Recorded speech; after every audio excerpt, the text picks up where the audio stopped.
Hi guys! For today's video, magluto tayo ng pork ribs na meron siyang bechuelas. Ayan, intro muna tayo.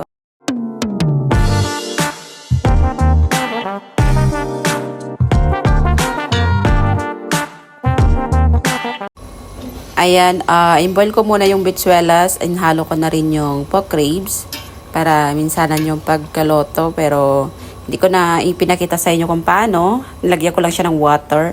Ito yung mga kailanganan natin. Tomato, garlic, onion, and then repolyo. Ayan, start na tayo magluto. Maglagay tayo ng garlic. Ayan, madami akong nilagay na garlic para masarap yung aking bechuelas. Ayan. Ayan, lagay na natin yung onion. Naglagay lang ako ng dalawa na medyo malalaki konti yung mga lilit na sibuyas. Ayan, haluin lang natin. Then, ilagay na natin yung tomato. Ayan, 2 peraso yung nilagay ko.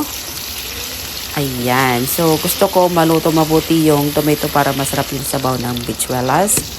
Ayan, tatakpan muna natin at i-check na natin. Ayan, so malapit na maluto yung aking tomato. Gusto ko kasi yung lutong-luto yung aking tomato.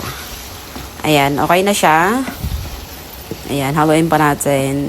Ayan, okay na. Nakuha na natin yung gusto nating luto yung tomato. Ayan, transfer na natin sa kaldero para may mix na. So, dito ko nalagay sa kaldero kasi may sabaw.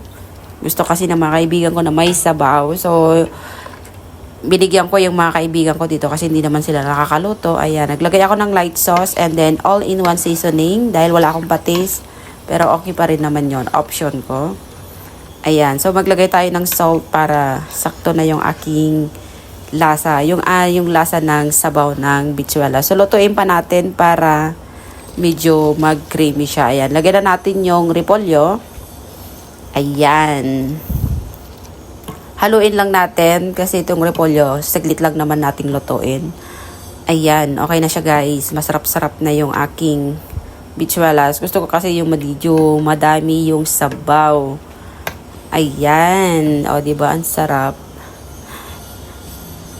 Ayan. Okay na. Sakto na. So, maglagay na tayo sa platito at kakain na tayo. Ayan. Ang sarap. So, ayan guys. Thank you for watching. Bye!